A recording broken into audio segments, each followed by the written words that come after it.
So what we're going to do is we're going to hear what Tom has to say as well, and then we'll carry on with the questions. I have some questions that were supplied via people who read the Scholarly Kitchen. Before Tom speaks, and thanks Tom for waiting, and this is particularly a note for those of you who will end up watching this on the internet. Tom's slide deck does contain a small amount of profanity. It most definitely is in context, and actually it's most definitely quite important to see it as it happens. But there you go, you are forewarned. I'm very glad, by the way, that we have slides, or else I was actually going to have to read the profanity. I'm thinking to myself, how am I going to illustrate this slide? So I'll just show it to you. It won't be too shocking. Actually, if you read the Scholarly Kitchen, it won't be anything you haven't seen before. Well, great. Thanks, David. And good afternoon, everyone. And so, who am I? I'm Tom Reller. I'm the head of corporate relations at Elsevier and the company's official spokesperson. I have a social media identity where I like to provide insights and observations on health, media, publishing, and other things I happen to see and like. And that's me. Or maybe it's not me. So this is a satire account that came up a couple months ago. It's linked to the fake Elsevier account, which is actually more active. This only has 6 tweets on it right now. That is until fake Tom Reller actually sees it, and then it's going to have 600 tweets to it. I actually like this because what this account works for me, particularly today, is that if I should say anything during the point of the discussion or the Q&A session, if I say anything offensive, please note that that's not me saying that, it's fake Tom Reller saying that. And I will note that at some point, somehow, I will probably manage to offend somebody. It's not something I actually mean to do, it's just something that comes with the job. If anyone is offended, by the way, this is a list of of people like me. This is the company I keep, and it's a pretty impressive list to make, if I do say so myself. I like this. I mean, I'm really looking forward to when my children are old enough to have an appreciation for this. And looking forward to the day where I use this to make sure that my kids actually finish their vegetables. So what are, again, the title of the presentation, what are publishers good for? Well, one of the things we're good for is putting on great dessert receptions at library conferences. That's one thing, at least that's what Elsevier is good at. Or are we? We may not be. Some people got a great laugh at this. This is a post from our friend Phil Davis, and a lot of people thought it was rather funny. You know, the reason I have it here is, and I think it's just a sign of the times, is you might be surprised how many people didn't find this funny. I actually had to spend a good part of my morning, telling colleagues, please go ahead and tell your customers. I mean, have a look at the date. That says April 1st. April 1st is April Fool's Day. It's a joke. We officially did not cancel any reception, and no, I did not say that. Phil called me later that day to say that he only makes fun of people he respects, which I appreciate, but Phil, thanks. Maybe next year around this time you could just respect me a little less. So it's a new world, particularly as it comes to communications and social media. I'm actually not here today to talk too much about what publishers are good for. I'm more here to talk about that whatever it is that the environment in which we have to communicate it has fundamentally changed forever. And I really just have, that's going to be one of 3 observations I have to share. So we all have to start thinking harder and faster about how we're going to adapt and communicate differently with a broader array of researchers and the general public. Publishing, like academia itself, changes slowly, but the world around us is quite the opposite. Let me demonstrate what this means in terms of scholarly campaign communications. So this is a picture of fake Elsevier's headquarters on the day before that they launched Open Access Mondays and started to promote the current White House petition. 2 days later, after this picture was taken, 10,000 people had signed up to that petition, many of which were a result of the work done on this computer. Now, note, unlike prior scholarly endeavors, that's not a library in the background, and that's not a pot of tea. Now, I'm not suggesting that we all should start to communicate like this. In fact, I'm actually not quite sure what to suggest about how publishers should respond to some of the leading social media agitators, or if we did, that would actually help change their mind. But that leads me to my second point, which is that while I don't yet know exactly how to turn the conversation, I do know that more of us have to try. I recommend a good place to start is the article comment thread. The typical media article on scholarly publishing today talks about how evil the current publishing model is, how unnecessary publishers are, and then it's followed by dozens, if not even hundreds, of people that say that they agree.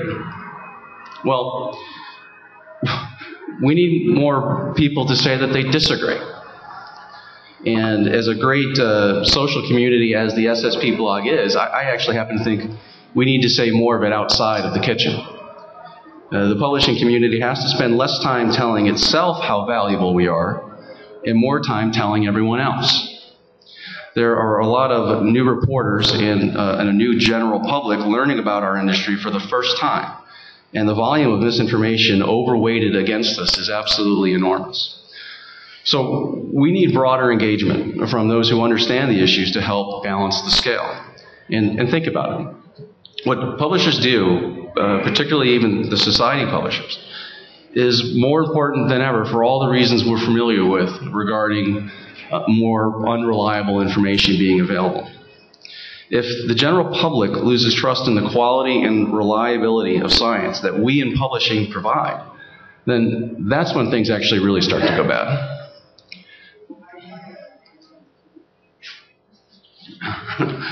So I try to encourage as many publishers as I can, particularly outside of Elsevier, to join the comment thread party.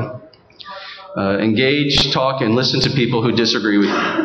And the next time you're sitting at your computer reading an article and wondering if you should correct something that you read there, go ahead and correct it. But be forewarned. It's not always friendly in the comment thread. It's only sometimes scholarly, and in fact, it can get downright ugly. But as I like to say, why should we just let Ken Anderson have all the fun?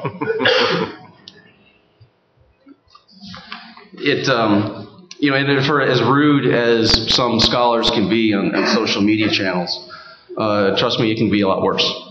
And if for a lot of us, we all may remember SOPA from late December and early January. That was a lot of fun. It seems like it was a decade ago when it was just 6 months. But I actually didn't know about SOPA until I got this email. And I got this, it was actually the day before Christmas. And I remember forwarding this on to our head counsel at Elsevier saying, excuse me, did we do something? Because somebody just asked me to get AIDS and die. The good news from this, and there's good news in everything, is that once someone's told you to get AIDS and die, the kind of insults that Kent and I received on the prior slide, those are practically compliments at this point. This is where I started to get a sense of humor about everything. I remember going back to the head counsel and saying, no, you don't understand. This is different now. The Tea Party just told me that they're going to stop this. We have to change our position. And in a certain way, actually, they were successful. So I think. I sit back at times and wonder, I think all I can hope for is that at any time soon that Spark doesn't team up with the Tea Party anytime soon. And although I'm not too worried about that, actually. The third point I want to make, and it's a positive one, is that while I don't think the anger towards publishers from some people is ever going to go away, and nor will the information needs to be free ideology that exists. We all do need to focus harder than ever on innovation and delivering value. This is a visual just of one of Apple's flagship stores. And I'm mindful that when people spend a lot of money on an iPad, they don't complain about the cost. They don't ask Apple how much it cost them to make. And they don't ask Apple what was the profit margin on that product. They don't ask those kinds of questions. They're just happy with the product. I don't suspect that publishers are going to start resembling Apple anytime soon, but we all know that there's more that we can do to enhance the researcher's experience. I hear from many people, even particularly Jason, who kind of enlightened me on this, that the current environment is actually not really about policies and practices. It may really be more about technology and the fact that publishers aren't responding fast enough to researchers' demand for innovation and knowledge sharing. That argument actually has a lot more validity to it than those that think that since Al Gore invented the internet, that publishers don't need to exist anymore. So I think if the industry does better at innovation and facilitating science networks, a lot of the complaints surrounding the value of publishers will start to dissipate over time. I want to close with a comment from Rick Anderson in one of the Scholarly Kitchen blog posts that really resonated with me. Rick's one of the bloggers and librarian from the University of Utah. So my message is, let's all work together. Let's all continue to innovate and improve the researcher's experience and engage more and with broader audiences. I think if we do these things well, we can change the tone of the debate and make sure that Rick is with us for a long time to come. Thank you.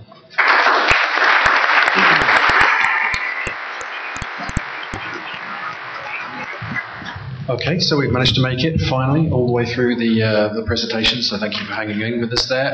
Have we got any questions for Tom, particularly? Yeah, go. I'll start. I think, I think it may be pointless getting into endless flame wars with people who, are sort of committed zealots who you're never going to change their minds on things.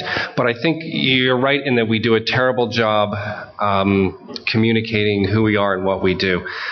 Even just now, Jason, as the researcher, said, well, Elsevier is not part of the academic community. But I know every society journal that I go to bid on, I'm competing against Elsevier. I'm competing against Wiley, and a large percentage of the journals that are published by those big evil corporations are actually owned by the research community themselves. The research community is making the final decisions on those, and those journals are funding the research community. They're paying for research, they're paying for scholarship, they're paying for all the really good things that a society does. And I think that's, we're really being sold terribly as this, one, every publisher is Elsevier, sorry.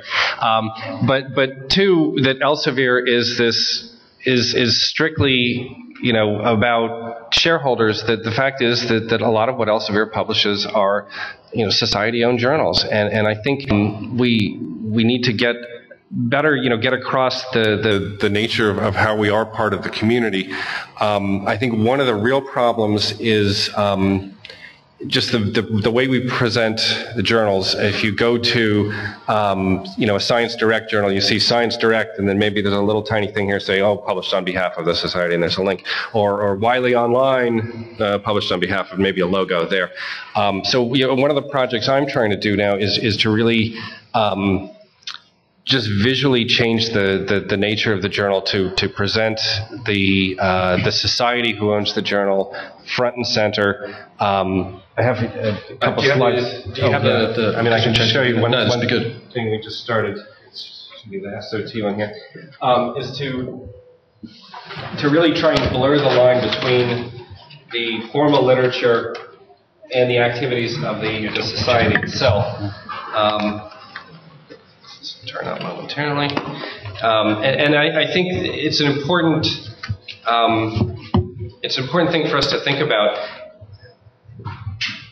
because really nobody cares about the brand of the publisher when they're reading an article or sort of deciding where they're going to send in their article. They care about the journal itself, the quality of the brand of the journal, and I think they care about their research society and the idea that we're emphasizing OUP or Elsevier or Wiley over the fact that the Society of Toxicology owns this journal. So this is a project I've been working on where we've replaced a big chunk in the middle of the journal here with a news feed. This is, the societies are very heavily involved in their social media presence, in Twitter and Facebook, and creating these news feeds, and trying to bring that into the journal, and having it really clear on every page of the journal that this is you are part of this, you own this journal, this is yours. We do the converse with the society itself on their website. We're putting, the feeds of most read, most cited. Here's our featured articles for the month, front and center with the society. We're building in some of these widgets to do things like, rather than start trying to divide things up into collections by subject, we're dividing things up into collections by the society's specialty sections, and trying to drive readers to the specialty sections of the society and the good background information that they provide, and then doing the converse for the society. If you remember the society, hey, this is your society's journal, and there's some really useful new articles in your subject area there. So I just wanted to throw that out as ideas as publishers of let's stop promoting ourselves and really make it clear who owns the journal and who this journal is going to benefit, because if we're all painted as, well, we're just putting money in some shareholder's pocket, I don't think that's very accurate. I think we do a lot of good things. There are a lot of not-for-profit publishers. There are a lot of institutional publishers that take the money they earn from those journals and put it right back into research, and society-owned journals fund the tremendous work that research societies do, and I think we need to get that message out and make it a lot more clear to people. Hmm. I mean, we obviously agree with that message. But it's not just the society-owned journals either. I think it's all the journals. I respectfully disagree with Jason or anyone else that says that Elsevier is not part of the scientific community. That's not what's in our halls. That's not what's in our offices. That's not what's in our buildings. That's not what's in our people. Our people are scientists. Not all of us. Some are accountants and PR people like me, but we have a lot of PhDs. We have a lot of people that come straight out of the fields that are supporting the editors and the authors, and, for example, helping manage the peer review process. So the idea that Elsevier is a community, it doesn't match reality. But you don't. Other than me just talking about it right now, you don't hear me kind of like beating our chest about it. So that was. I think also just making it clear that reinvestment. We talked about the idea that the problem is a technology one that we're and also we had a talk this morning from Vishal Gupta, who's part of the whole Cyverse apps program, and these are the people I think if you're a publisher and you are profiting, but you're taking those profits and you're reinvesting those into things that will directly benefit the scientific community, and I think making it clear that this is happening. I think there's that sort of disconnect of, you guys make, way too much money, you should make no money at all. How come you're not spending any money to create these new tools for me is a complete, 180-degree thing. And I think it has to be clear that money is made and a large percentage of that is reinvested into things for the benefit of the research community. A lot of it is part of like a what have you done for me lately mentality, which frankly I actually understand. 10, 12 years ago, like right when Science Direct was getting launched, we could have made a better argument that, look, Science Direct would not have been launched by the government. It would have been launched only by a commercial enterprise that had access to capital, that had to compete for investors, and they competed for investors on the basis of returns.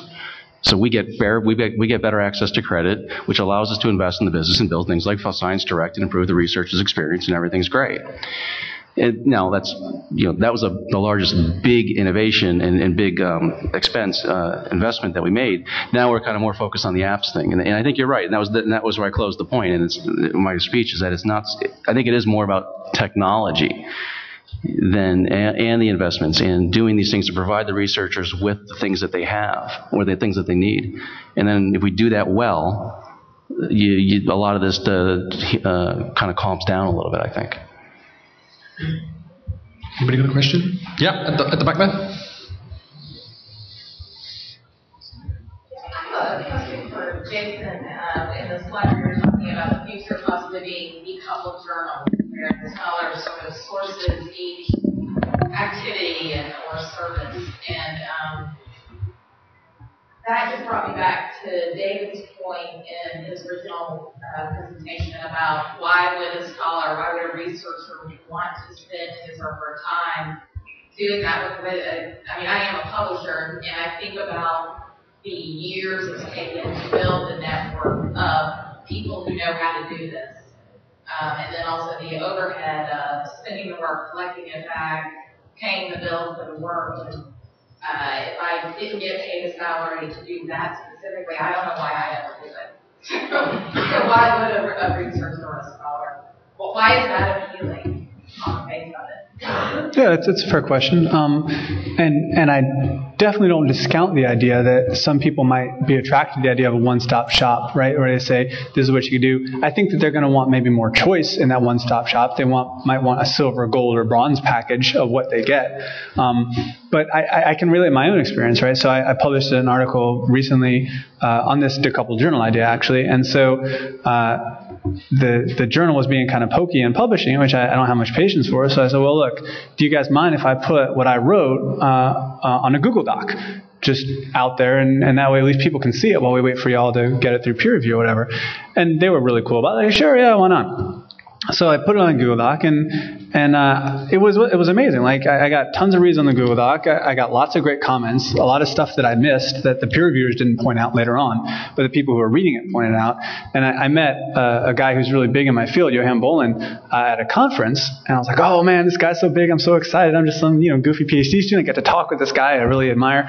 And one of the first things he said to me was like, well, I love your decoupled journal article, an unpublished article. He had just read it. And so my experience with this was that, and I think other people have similar experiences, was that this wasn't hard for me. I just put it online, right?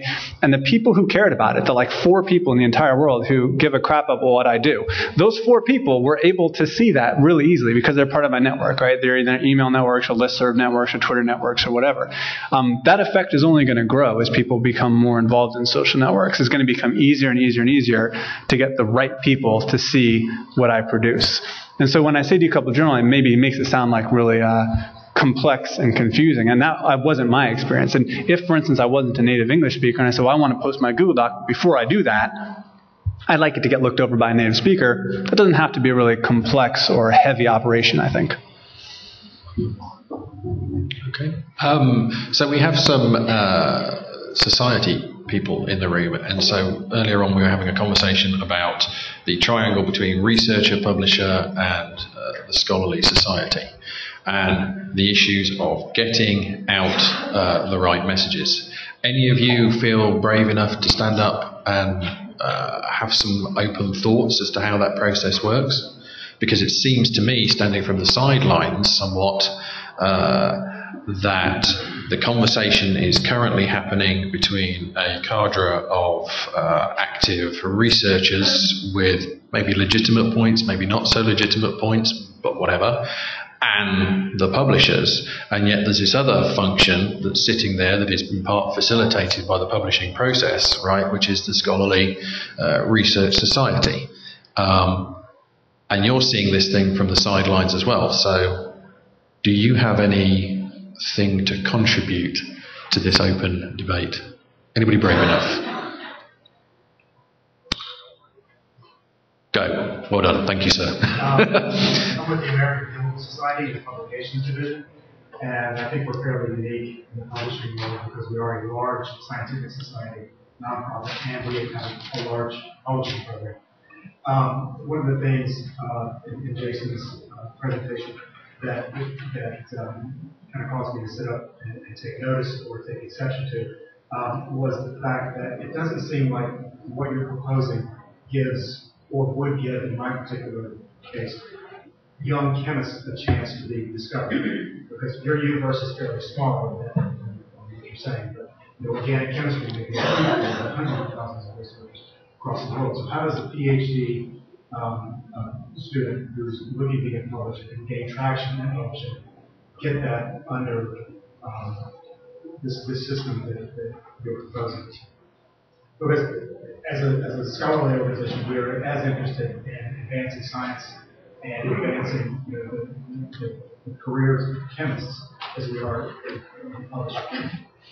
I mean, I see the question, but I guess to me it seems like asking, like, how does a young patent clerk in Austria get his work discovered? Right? I mean, if it's really good, then it's not very hard. You share it to 4 people, and those 4 people each share it to, if there are 4 people, and I mean, I think good work gets discovered. That's not that hard. I think what's actually difficult is getting bad work not in front of people, right? I mean, that's unfortunate what the journal system is quite good at, right? Getting not even bad work, but irrelevant work, right? When I read my tables of content, I used to read tables of contents in journals. I'd be like, for the journals in my field, and I was like, man, there's a lot of stuff in there. It just isn't me. It's not that interesting. It's not that good, and I stopped.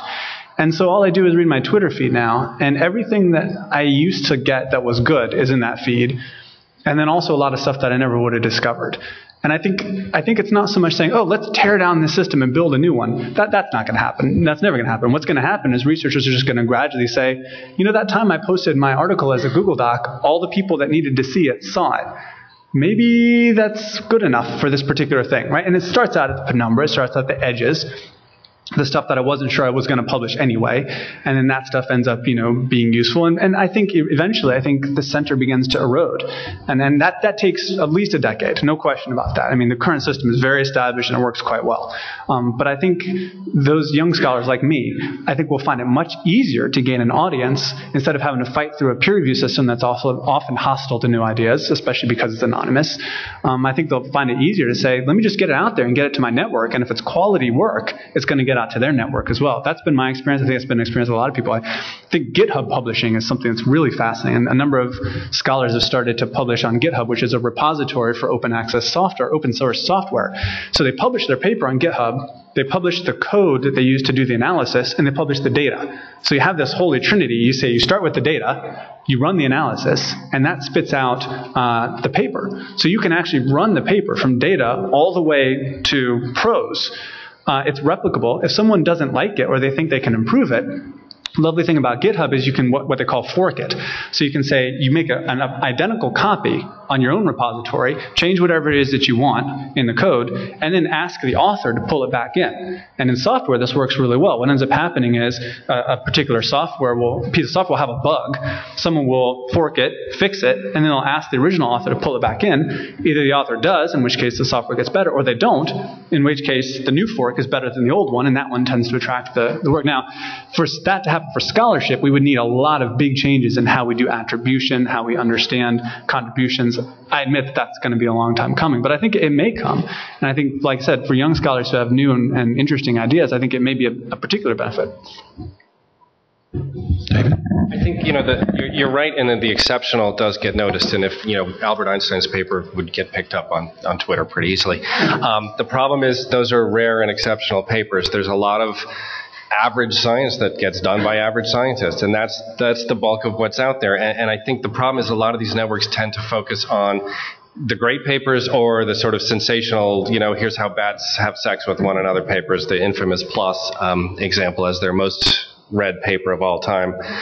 And so it creates this sort of, you get this very small percentage of papers that are heavily circulated in these networks, and then you have the vast majority which you end up essentially with an unreviewed literature, and I think that's a problem. I also think it's, the Google Doc thing, two quick responses. The GitHub thing is useful for digital data that you can just run an algorithm and recreate the thing.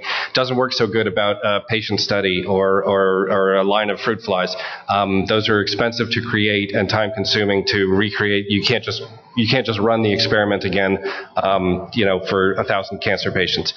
And then the Google Doc thing, the 4 people who needed to see that, does that include your thesis committee, the grant committee, things like that? Or is that good enough for career advancement? I understand it's good enough for the spread of information to the particular researchers who you want to spread that information to, but that's only a part of having a job as a scientist. I mean, there are a lot of you gotta pay your employees and feed your family, and there are hoops you have to jump through for that, and you know, that is something that needs to be addressed as well. Yeah, those are both good points. I don't by any means suggest that the GitHub model works for everybody. I think it's really awesome. It's really cool. I love the idea of forking a paper regardless of where the data comes from and improving it. I mean, how many of us read a paper and say, man, they need that one citation right there, and this would be a lot better. Why waste that expertise? Why not just add the citation? I think that would be really cool. But the bigger question about attribution and about credit is so important because everything runs on, I mean, no one's going to do anything for free, right? I mean, of course. But I've found for the decoupled journal article, for instance, like, you know, it helps me get invited to things like this or whatever, you know, like, obviously what could be greater, right? Like, it is actually, I think it's really cool. But things like that, right? I mean, building a reputation. Science is a reputation system. Without any question, at its heart, science is a system built around reputation. And being able to build reputation through speaking at conferences, through getting cited by other papers, I think is plenty to help advance a person's career. Even if it's not, it doesn't have the stamp of what was in this journal, that's always been a proxy for the quality of your research anyway. And I think that we're going to find increasingly that there are a growing number of proxies out there that we can use to make that assessment. We can use, like I said, quantitative methods. We can have independent stamping agencies, and we can say also, like I said, what sorts of things has this gotten you invited to? Has it gotten you involved in? Okay, question over there, yeah.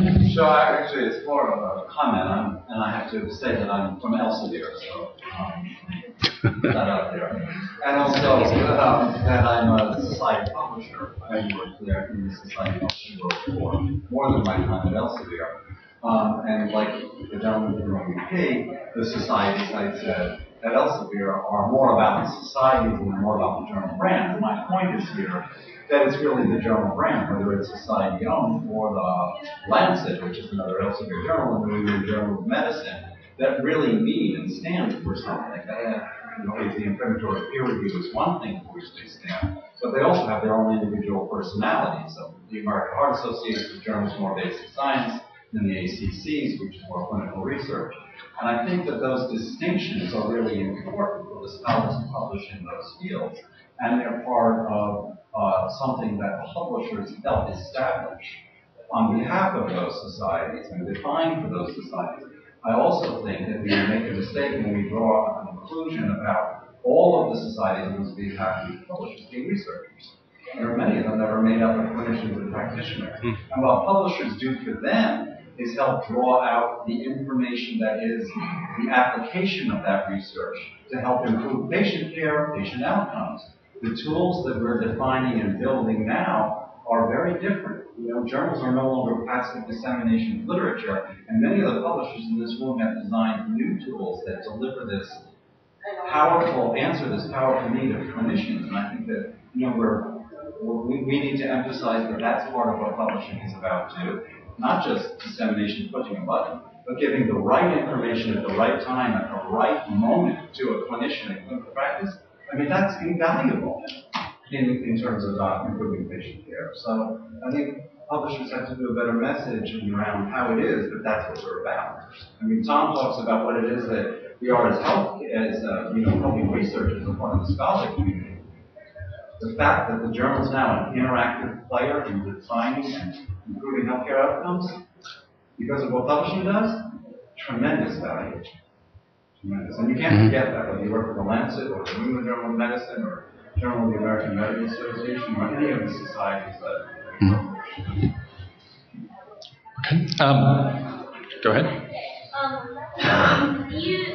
Jason mentioned that you're getting a certain reputation by getting citations, getting promoted in events. But I'm wondering, is a citation of a Google Doc ever going to carry the same weight as a citation from a journal, in your opinion?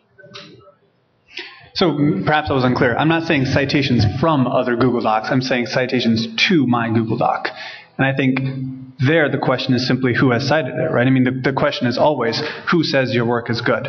So if my mom says my work is good, that's great. She's a lovely lady. But it might not particularly carry a lot of weight with the scientific community, and probably rightly so, right? If another PhD student who's at my institution says it's good, well, that's a good thing. But as David said, there's a lot of conflicts of interest in this community.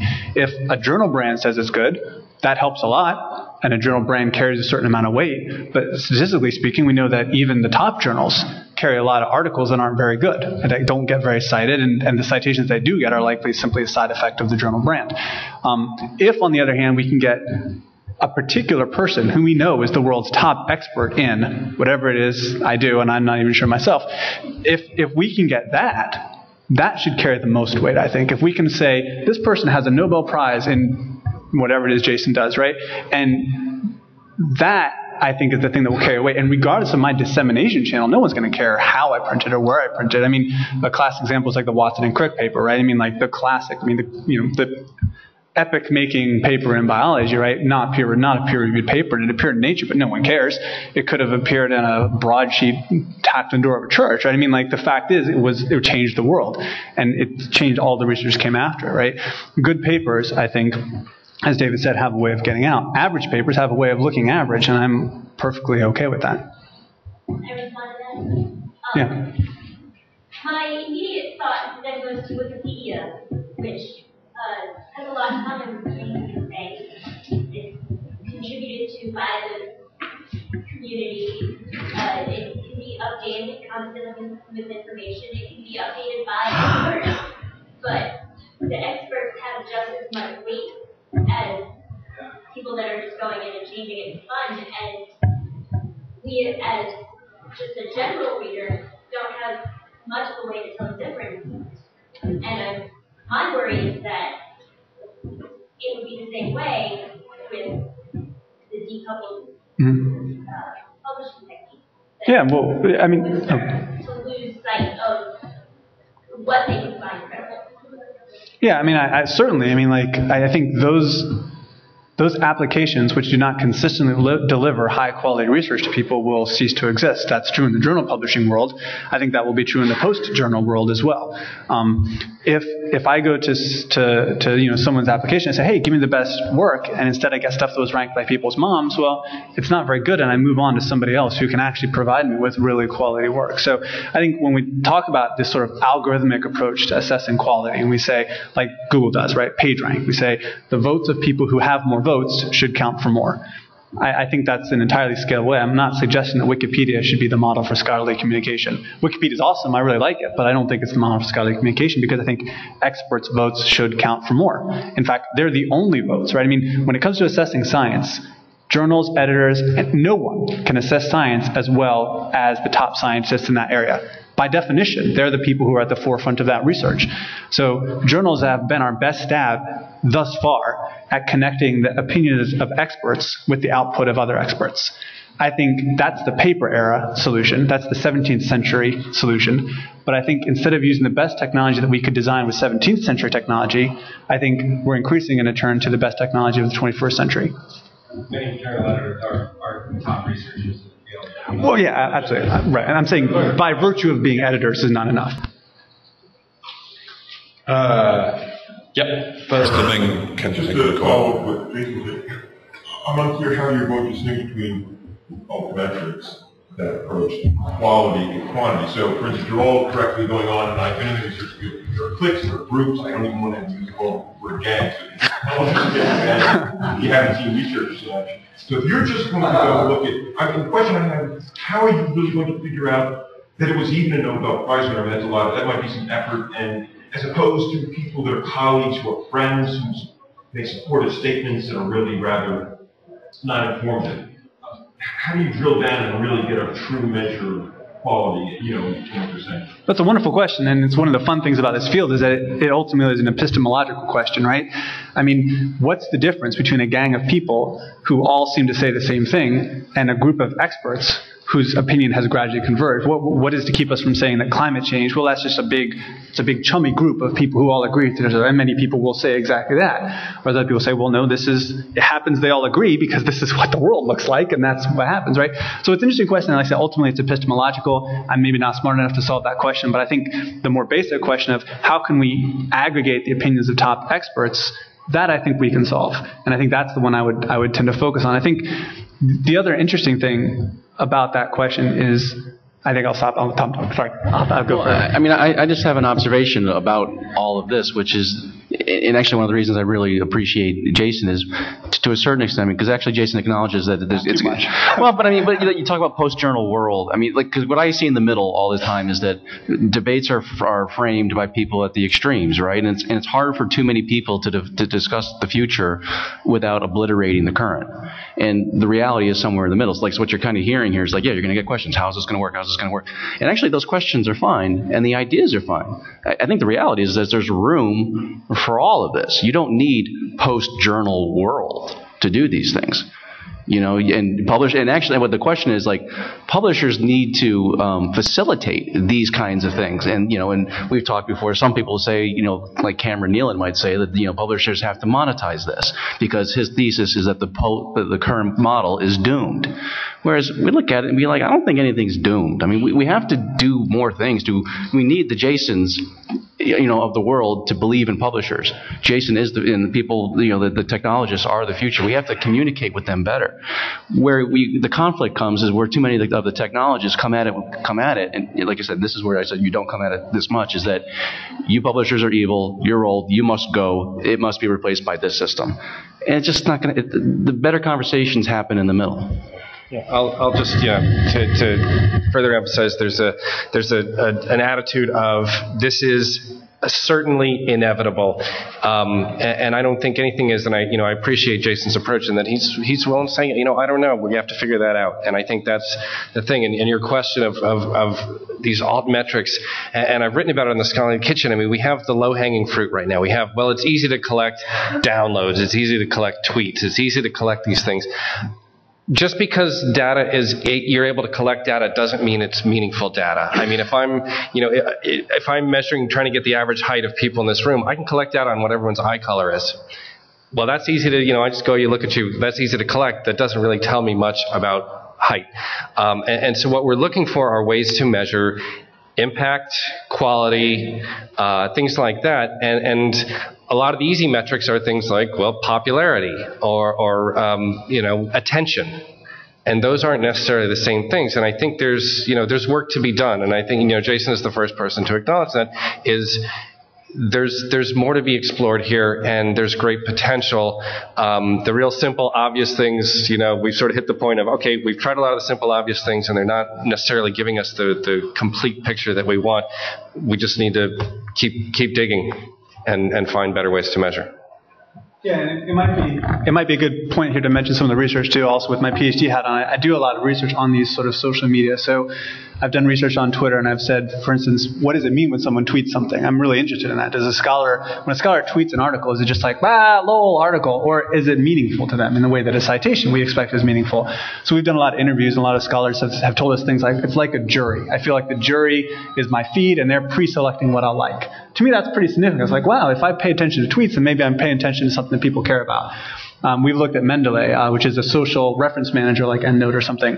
And we said, well, what percentage of articles are in Mendeley? And in so far 3 different samples now, we found between 80 and 97% of articles are in Mendeley. And the readership numbers correlate at about 0.5 with citations. And to me, that's kind of the sweet spot, because it tells us it's not just sort of random garbage. It's related to something that we know is real.